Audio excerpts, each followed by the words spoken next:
お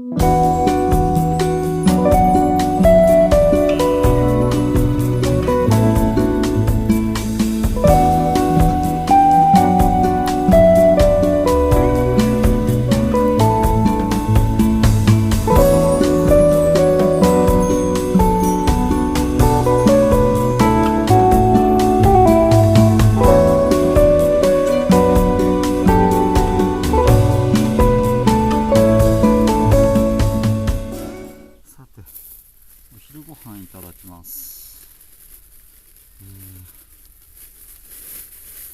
お昼ご飯じゃん。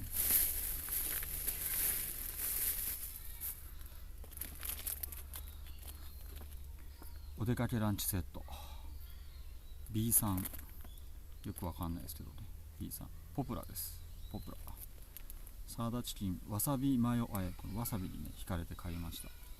今日はもうお昼はもうこれ簡単にね、済ましていきたいと思います。でもその前に暑いですね。よいしょ、いただきます。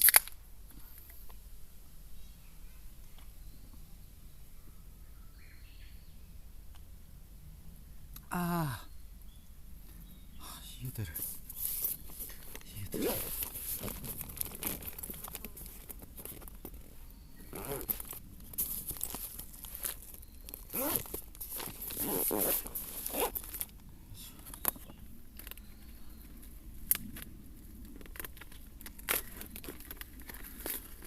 熱っ。